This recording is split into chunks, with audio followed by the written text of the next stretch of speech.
Because why? Even Judah had fell off too. That's right. Judah went astray from worshiping the Most High. And that's why when we brought it out in the other shows, that's why the Lord brought them into captivity as well as the other tribes we're reading about now. No, I guess back in Aphi, Judah, Benjamin, Levi were all righteous. They were all righteous. They were following the law, statutes, and commandments to the T over there in Aphi. You could imagine all the wickedness that was going on over there, man. You know?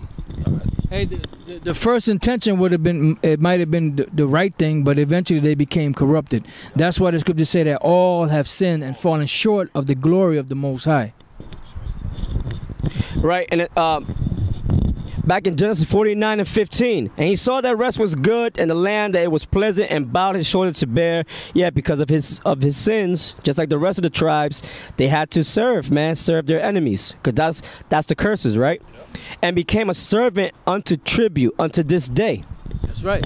So basically, they became a servant unto tribute. That's why you know wherever you go, everybody has Issachar as what? As working for them, whether it be cooks, whether it be trimming the grass or agriculture, masonry, carpentry, and all that.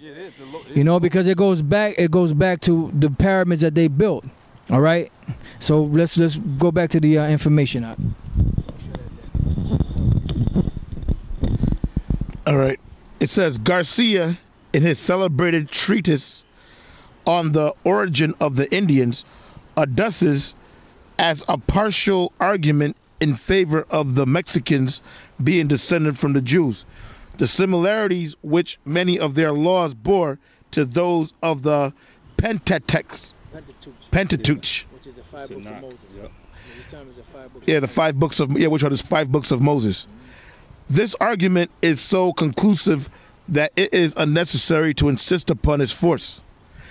It may be inferred that altars of single stones were very common among the Jews, as they were also amongst the Mexicans. Exodus 20 and 24 to 25. Right. So these altars of single stone, you know, was something that went back to Israel, to the priesthood. Now we're gonna get the scripture to prove that. Now they didn't raise any axe or anything or hammer to these altars. Why? Because the Most High said if you're gonna build an altar to him, make sure that you don't go up in steps. And he also said if you're gonna build an altar to him, make sure that it's of one full stone. Don't raise up no axe, don't raise up no hammer, nothing to it, because of the fact that if you do that, you're gonna defile that stone in that altar. Who got it? I got it. Exodus chapter 20, verse 24. An altar of the earth thou shalt make unto me, and shalt sacrifice thereon thy burnt offerings and thy peace offerings, thy sheep and thine oxen. In all places where I record my name, I will come unto thee, and I will bless thee. And if thou wilt make me an altar of stone, thou shalt not build it of hewn stone. For if thou lift up thy tool upon it, thou hast polluted it. Right, so that's why it said that the Mexicans, right? They had a altar made of just one stone. So these are things. This is information. Like keep going back and forth and telling you, this is information that the Spaniards and the other Europeans, so-called Europeans, Edomites, which are the devil, made observations of the people that were here and wrote it down, not knowing that these things that were written down back then, hundreds of years ago, were going to be set up today as proof that these people were Israelites, because the records that these people held, the indigenous people of the so-called Americas held, were burnt up by who? By the Spaniards and them other Europeans. So even the Lord put the Spirit on them to write down records of the things that they were doing to show that they were Israelites. So go ahead, brother, let's go back to that. Many customs of the Mexicans strongly savoring that Judaism, besides that of circumcision. Guys, so now go to get this. Genesis 17 and 10 to 12. Somebody get that. I got that. You got that. So basically, it was showing you that the so-called Indians that were here, certain ones of them were doing what? Keeping the circumcision. Where did they get that from? Right. Because when they came over to this side of the world, they came over to this side of the world to keep the customs that they never kept in their own land, which is what? Samaria.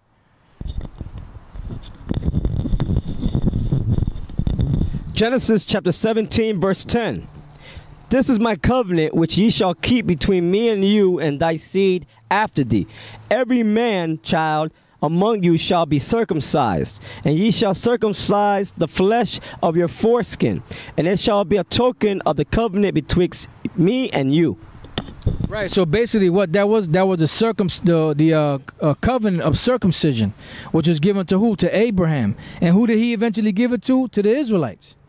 So basically, that's showing you that those Mexicans and those so-called Indians are what? Israelites, based off of what? The law of circumcision.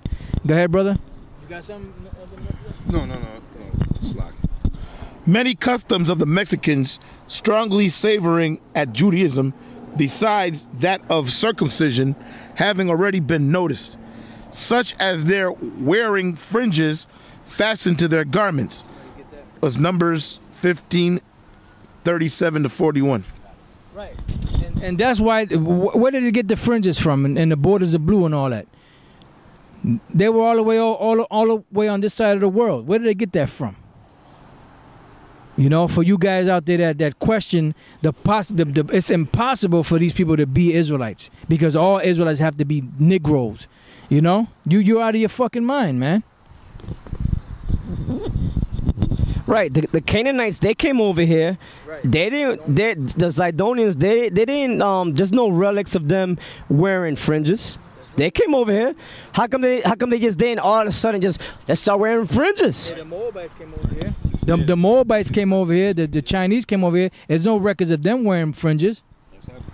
You see? So now we have Numbers 15 verse 37. And the Lord spake unto Moses, saying, Speak unto the children of Israel, and bid them that they make them fringes in the borders of their garments throughout their generations, and that they put upon the fringe of the borders a riband of blue. And it shall be unto you for a fringe, that ye may look upon it and remember all the commandments of the Lord and do them, and that ye seek not after your own heart and your own eyes, after which ye used to go a whoring. Now, what happened after a while? After the 10 tribes came over here, because when they first came over here, that was the reason why they came over here, right? Keep the commandments of the Lord, right? So that goes to prove to you that after a while they started forgetting the commandments of the Lord. They stopped wearing the fringes. They stopped, keeping the law and all that. They probably started burning the books of the law, because they had that when they came over, worshiping idols. You see, going off, man, being faggots. And the scriptures say they worship beasts and all sorts. Like it says in Romans the 1st chapter. Yep. 4-footed beasts. Right? Like you got Gad worshiping. They were worshiping the hawk, the eagle. Yeah.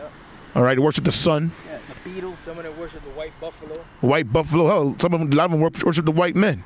When Esau came here, they thought he was God. Yeah. Yeah. That was it on that. That was it. You got something? No, that's it. All right, so continue, brother. All right. It says, having already been noticed, such as they're wearing fringes fastened to their garments. Oh, let me say this real quick. And for you asshole, you ever follower of GMS, you scoffer to the 10th power, you asshole, you can't stay away from GMS videos. Unique Uncle Thomas, KFC the Ape, as we call you, or KOC the Ape from the Ram. Basically, we're not wearing fringes right now because when we go out to this on the streets to speak at the street speaking, we wear fringes and borders of blue on our garments. Today we're just doing a lesson on the side and we're not wearing it. But right, be not over righteous. So because right now we're in the park. There's all kind of people walking around. So we're in the park. We don't wear our garments. We're like Clark Kent. When we get around these people, but we're just bringing out information. But when we go out to the streets, on Saturdays or whenever day brothers go out, we wear the fringes with the borders of blue, the garments, But if you want to get technical, you're supposed to wear the borders of blue and the fringes on your clothes every day. But we don't do that because we're blending into this society and we're in the script, like the brother quoted the scripture. Be not over righteous. Yeah, what the other said is well said. But you know what? We don't owe you fucking scoffers and you niggas any explanation. Fuck you. Because the spirit of Yahweh Bashem Yahushua is with us and he ain't with you. Like Yahushua said to the wicked scribes and Pharisees, he said, look, I am from above, ye are from beneath. When they asked him, where does he get, the breakdowns and the understanding? He said, well, let me ask you this. The teachers of John, were they of the Most High or were they of men? And what did they do?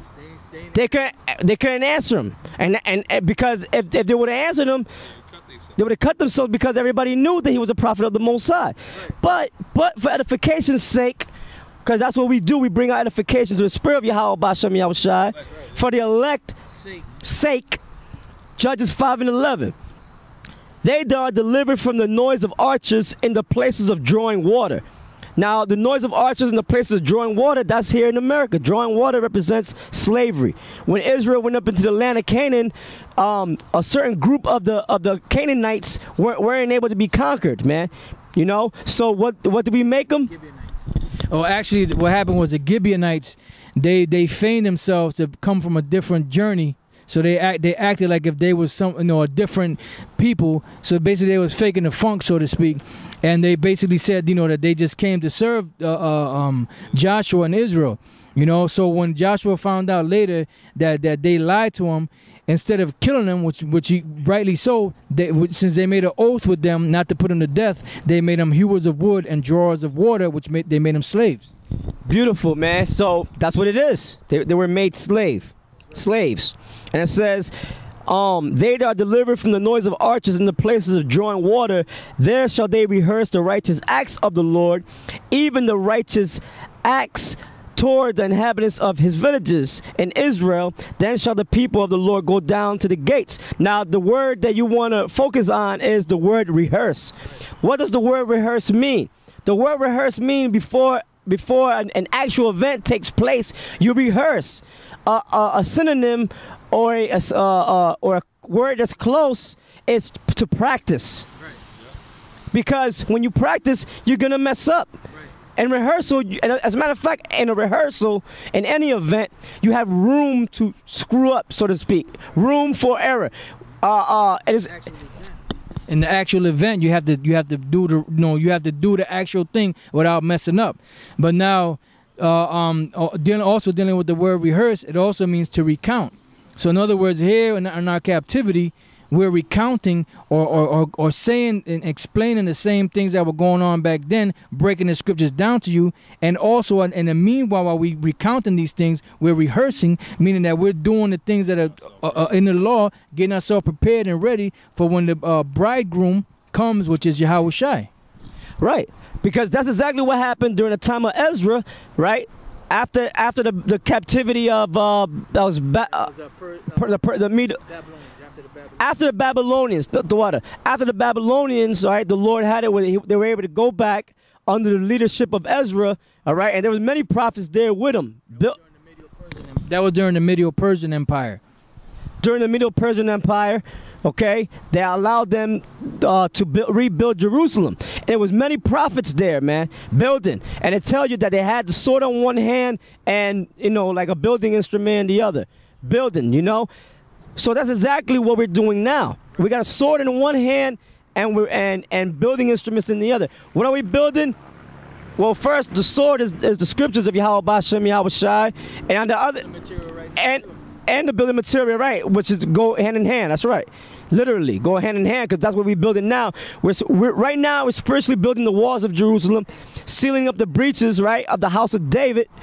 And then after that, physically, we're gonna have the heathen build our walls. You see, that's the time we're living in. You see? Right. And that's beautiful, because like the brother said, right now, spiritually, we're building. So the sword, which is the Bible, and the building instruments, which is still the Bible, and the building that's being built now is a spiritual building. Somebody get 1 Corinthians 3 first, and then we're gonna get the other scripture that we call for. And basically what's happening right now is the Most High is building up the tribes of Israel back again and drawing them to himself. But then you got guys out there, whether they be scoffers or whether they just be ignorant or whether they just be wicked men, they're trying to stop the tribes from coming back to the Most High.